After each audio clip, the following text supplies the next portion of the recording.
ಆತ್ಮೀಯ ವಿದ್ಯಾರ್ಥಿಗಳೇ, ಇವತ್ತಿನ ದಿನ ನಾವು 8ನೇ ತರಗತಿಯ 2ನೇ ಪಾಠವಾದಂತಹ ನೀರು ಕೂಡದ ನಾಡಿನಲ್ಲಿ ಈ ಪಾಠದ ಪ್ರಶ್ನೆ ಉತ್ತರ ಹಾಗೂ ಕವಿ ಪರಿಚಯದ ಬಗ್ಗೆ ತಿಳಿದುಕೊಳ್ಳೋಣ. ಕೃತಿಕಾರರ ಹೆಸರು ನೇಮಿಚಂದ್ರ. ಕೃತಿಕಾರರ ಪರಿಚಯವನ್ನು ಮಾಡಿಕೊಳ್ಳೋಣ. ಶ್ರೀಮತಿ ನೇಮಿಚಂದ್ರ ಅವರು ಜುಲೈ 16, 1959 ರಂದು ಚಿತ್ರದುರ್ಗದಲ್ಲಿ ಜಿ. ಗುಂಡಪ್ಪ ಮತ್ತು ತಿಮ್ಮಕ್ಕನವರ ದಂಪತಿಗಳ ಮಗಳಾಗಿ ಜನಿಸಿದರು. ಕನ್ನಡದಲ್ಲಿ ಚಿಂತನ ಪೂರ್ಣಲೇಖನ ಪುಸ್ತಕಗಳನ್ನು ಬರೆದಿದ್ದಾರೆ. ಇವರ ಪ್ರಮುಖ ಕೃತಿಗಳೆಂದರೆ ಯಾದವಶೇಮ ಕಾದಂಬರಿ, ನಮ್ಮ ಕನಸುಗಳಲ್ಲಿ ನೀವಿದ್ದೀರಿ, ಮತ್ತೆ ಬರದ ಕಥೆಗಳು, ನೇಮಿಚಂದ್ರರ ಕಥೆಗಳು ಮುಂತಾದ ಕಥಾ ಸಂಕಲನಗಳು. ಒಂದು ಕನಸಿನ ಪಯಣ, ಪೆರವಿನ ಪವಿತ್ರ ಕಣಿವೆಯಲ್ಲಿ ಇವು ಪ್ರವಾಸ ಕಥನಗಳು. ಬದುಕು ಬದಲಿಸಬಹುದು ಅಂಕನ ಬರಹಗಳು ಇತ್ಯಾದಿ. ಪೆರವಿನ ಪವಿತ್ರ ಕಣಿವೆಯಲ್ಲಿನ ಕೃತಿಗೆ ಕರ್ನಾಟಕ ಸಾಹಿತ್ಯ ಪ್ರಶಸ್ತಿ, ನೃಪತುಂಗ ಪ್ರಶಸ್ತಿ, ಅತ್ತೆಮಬ್ಬೆ ಪ್ರಶಸ್ತಿಗಳು ಸಂದಿವೆ. ಪ್ರಸ್ತುತ ನೀರು ಕೂಡದ ನಾಡಿನಲ್ಲಿ ಅಂಕನ ಬರಹವನ್ನು ಶ್ರೀಮತಿ ನೇಮಿಚಂದ್ರ ಅವರ ಬದುಕು ಬದಲಿಸಬಹುದು ಕೃತಿಯಿಂದ ಆಯ್ದು ಸಂಪಾದಿಸಿ ನಿಗದಿಪಡಿಸಿದೆ. ಇದರ ಒಂದು ಆಶಯ ಭಾವ ನೋಡೋಣ. ವಿಶ್ವ ಜಾಗತೀಕರಣದ ಹೊಡೆತಕ್ಕೆ ಸಿಲುಕಿದ ನಮ್ಮ ನಗರಗಳಿಂದ ಕೊಳ್ಳುಬಾಕತನವನ್ನು, ಲಾಭಕೋರತನವನ್ನು ಹುಟ್ಟುಹಾಕಿ ವಿಶ್ವದ ಮಾರುಕಟ್ಟೆಯಾಗಲು ಹೊರಟಿರುವುದು ಬಲು ಅಪಾಯಕಾರಿ ಎಂಬ ವೈಚಾರಿಕ ಚಿಂತನೆಯನ್ನು ಹಾಗೂ ನಮ್ಮ ಸಂಸ್ಕೃತಿಯ ಹಿರಿಮೆಯನ್ನು ಕಾಪಾಡಿಕೊಳ್ಳುವ ಅನಿವಾರ್ಯತೆಯನ್ನು ನೀರು ಕೂಡದ ನಾಡಿನಲ್ಲಿ ಈ ಗದ್ಯ ಭಾಗದಲ್ಲಿ ಅತ್ಯುತ್ತಮವಾಗಿ ಚಿತ್ರಿಸಿದೆ. ಪದಗಳ ಅರ್ಥ ನೋಡೋಣ ವಿದ್ಯಾರ್ಥಿಗಳೇ. ಅಗ್ಗ ಅಂದರೆ ಕಡಿಮೆ, ಬೆಲೆ, ಅಲ್ಲೇ ಸುತ್ತಾಡು, ಜನಪ್ರಿಯ ಪ್ರಸಿದ್ಧ ಖ್ಯಾತಿ ಪಡೆದ, ಅಸ್ತ್ರ ಆಯುಧ, ಮನ ಹೆಚ್ಚು ತೂಕವಾದ, ಮಾಲೀಕ ಯಜಮಾನ, ಹಿಂಜರಿಕೆ ಹಿಂದೆ ಸರಿ, ಹೊಕ್ಕು ಒಳಗೆ ಹೋಗು, ಮರಳು ಹುಚ್ಚುತನ, ಕೀಳಿರಿಮೆ, ಹುನ್ನಾರ, ಸಂಚು. ಈಗ ಕೊಟ್ಟಿರುವ ಪ್ರಶ್ನೆಗಳಿಗೆ ಒಂದು ವಾಕ್ಯದಲ್ಲಿ ಉತ್ತರಿಸಿ. ಎಲ್ಲೆಲ್ಲಿ ನೀರು ಕೊಡುವ ಸಂಪ್ರದಾಯವಿಲ್ಲ? ಉತ್ತರ: ಯುರೋಪ್ ರಾಷ್ಟ್ರಗಳಲ್ಲಿ, ಅಮೆರಿಕಾದಲ್ಲಿ ಎಲ್ಲಿಯೂ ನೀರು ಕೊಡುವ ಸಂಪ್ರದಾಯವಿಲ್ಲ. ಮನೆಗೆ ಬಂದವರನ್ನು ಹೇಗೆ ಸತ್ಕರಿಸುವ ಸಂಪ್ರದಾಯ ನಮ್ಮಲ್ಲಿದೆ? ಉತ್ತರ: ಮನೆಗೆ ಬಂದವರನ್ನು ತಣ್ಣನೆಯ ನೀರು ತಂದುಕೊಟ್ಟು ಉಪಚರಿಸುವ ಅಥವಾ ಸತ್ಕರಿಸುವ ಸಂಪ್ರದಾಯ ನಮ್ಮಲ್ಲಿದೆ. ವಿದೇಶಗಳಲ್ಲಿ ನೀರಿಗಿಂತ ಅಗ್ಗವಾಗಿ ಸಿಗುವುದೇನು? ವಿದೇಶಗಳಲ್ಲಿ ನೀರಿಗಿಂತ ಅಗ್ಗವಾಗಿ ಸಿಗುವುದು ಕೋಲ. ಭಾರತದಲ್ಲಿ ಇತ್ತೀಚೆಗೆ ಯಾವ ಹುನ್ನಾರ ನಡೆದಿದೆ? ಭಾರತದಲ್ಲಿ ಇತ್ತೀಚೆಗೆ ಬಾಟಲಿಗಳಲ್ಲಿ ನೀರು ಕೊಂಡು ಕುಡಿಯುವ ಹುನ್ನಾರ ನಡೆದಿದೆ. ಸರ್ವರಿಗೂ ವೇದವಾಗಿರುವ ಅಂಶಗಳಾವು? Mother's day, fathers day, Valentine's day ಆಚರಣೆಯಲ್ಲಿ ಗಿಫ್ಟ್ ಗ್ರೀಟಿಂಗ್ ಕಾರ್ಡ್ನಾಟ್ ಮಾಡುವ ಹೊಸ ಹುನ್ನಾರ ಎಂಬ ಅಂಶಗಳು ಸರ್ವರಿಗೂ ವೇದ್ಯವಾಗಿದೆ. ಸರ್ವರಿಗೂ ವೇದ್ಯವಾಗಿರುವ ಅಂಶಗಳಾವು? ಉತ್ತರ: mother's day, fathers day, Valentine's day ಆಚರಣೆಯಲ್ಲಿ ಗಿಫ್ಟ್ ಗ್ರೀಟಿಂಗ್ ಕಾರ್ಡ್ಗಳ ಮಾರಾಟ ಮಾಡುವ ಹೊಸ ಹುನ್ನಾರ ಎಂಬ ಅಂಶಗಳು ಸರ್ವರಿಗೂ ವೇದ್ಯವಾಗಿವೆ.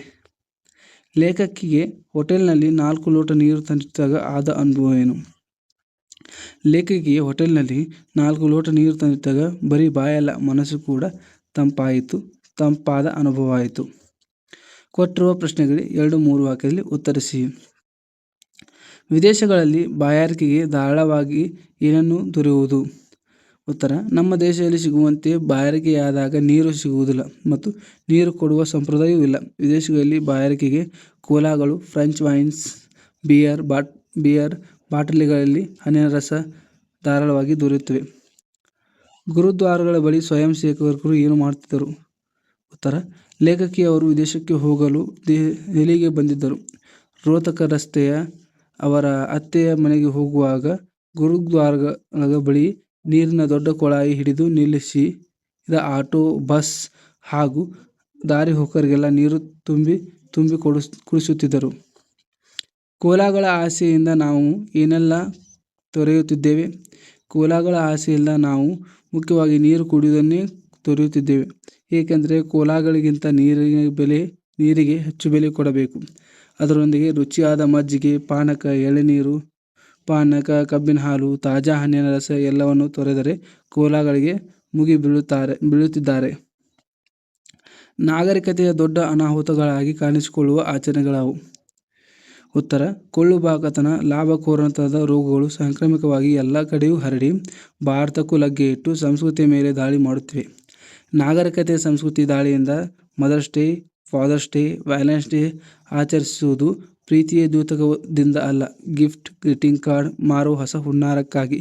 ಈ ಆಚರಣೆ ಲಾಭಕೋರತನ ಇದರ ಮುಖ್ಯ ಉದ್ದೇಶವಾಗಿ ಅಷ್ಟೇ ಅಲ್ಲದೆ ಮಾರುಕಟ್ಟೆಗೆ ಬಂದ ವಸ್ತುಗಳೆಲ್ಲವೂ ಬೇಕೇ ಬೇಕು ಎಂಬ ದುರಾಸೆ ದೊಡ್ಡ ಅನಾಹುತಗಳಾಗಿ ಕಾಣಿಸಿಕೊಳ್ಳುತ್ತಿವೆ.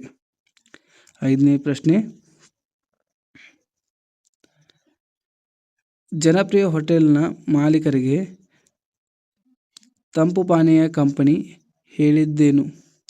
ಜನಪ್ರಿಯ ಹೋಟೆಲ್ನ ಮಾಲೀಕರಿಗೆ ತಂಪು ಪಾನೀಯ ಕಂಪನಿಯೊಂದು ಆತನನ್ನು ಸಂಪರ್ಕಿಸಿ, ನೀವು ಗ್ರಾಹಕರಿಗೆ ಬಂದು ನೀರು ಕೊಡುವುದನ್ನು ನಿಲ್ಲಿಸಿದರೆ ಇಷ್ಟು ಹಣ ಕೊಡುವುದಾಗಿ ಹೇಳಿತು. ಕೊಟ್ಟಿರುವ ಪ್ರಶ್ನೆಗಳಿಗೆ 5-6 ವಾಕ್ಯಗಳಲ್ಲಿ ಉತ್ತರಿಸಿ. ದುಡ್ಡಿಲ್ಲದೆ ಕುಡಿಯಬಲ್ಲ ನೀರು ಸಿಗುತ್ತಿದ್ದ ಕಾಲದ ಬಗ್ಗೆ ಲೇಖಕರ ಅಭಿಪ್ರಾಯವೇನು?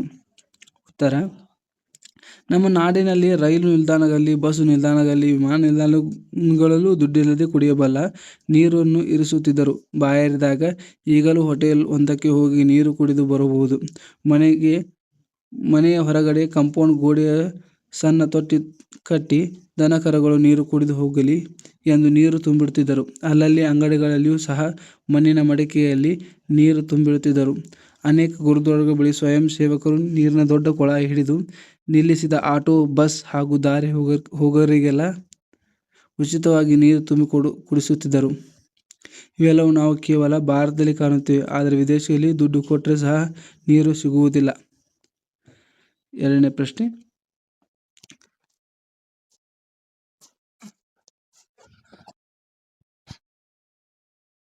ಕಂಪನಿಗಳು ಅಪ್ಪಟ ಅಗತ್ಯದ ವಸ್ತುಗಳನ್ನು ಇವಿಲ್ಲದೆ ಬದುಕಿಲ್ಲ ಎಂಬಂತೆ ಹೇಗೆ ಬಿಂಬಿಸುತ್ತವೆ?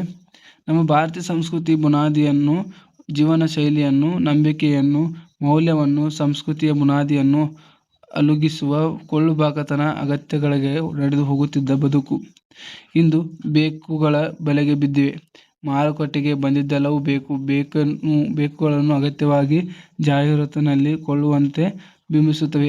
ಆರಾಮ, ಐಷಾರಾಮದ, ಅಪ್ಪಟ, ಅನಗತ್ಯದ ವಸ್ತುಗಳನ್ನು ಇವಿಲ್ಲದೆ ಬದುಕಿಲ್ಲ ಎಂಬಂತೆ ಬಿಂಬಿಸುತ್ತಾರೆ.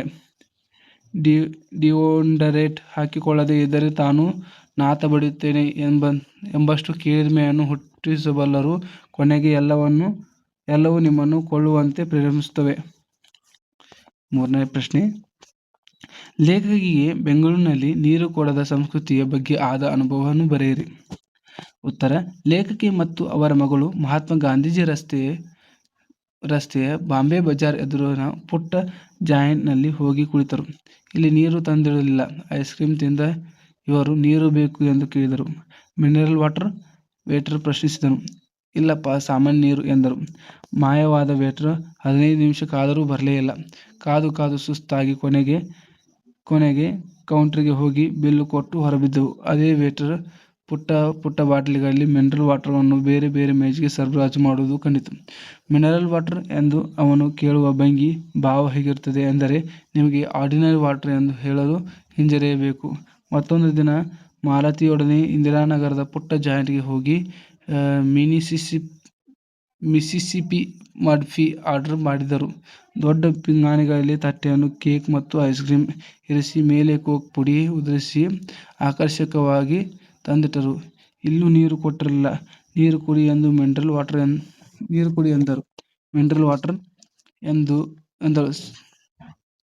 ಸರ್ವ್ ಮಾಡುತ್ತಿದ್ದ ಹುಡುಗಿ, ಇಲ್ಲ, ಸಾಧಾರಣ ನೀರು ಎಂದರೆ ನಮ್ಮಲ್ಲಿ ಸಾಧಾರಣ ನೀರು ಇಲ್ಲ ಎಂದಳು.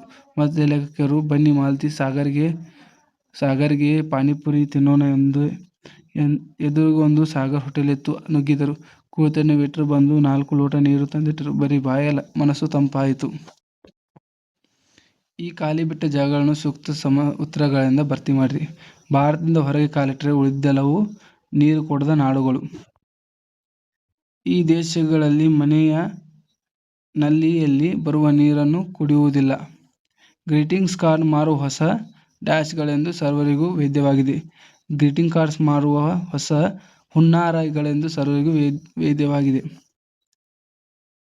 ಸ್ಯಾಂಡ್ವಿಚ್ ಬರ್ಗರ್ ಜೊತೆ ದೊಡ್ಡ ಗಾತ್ರದ ಡ್ಯಾಶ್ ನೀಡುತ್ತಾರೆ. ಸ್ಯಾಂಡ್ವಿಚ್ ಬರ್ಗರ್ ಜೊತೆ ದೊಡ್ಡ ಗಾತ್ರದ ಕೋಲಾ ನೀಡುತ್ತಾರೆ.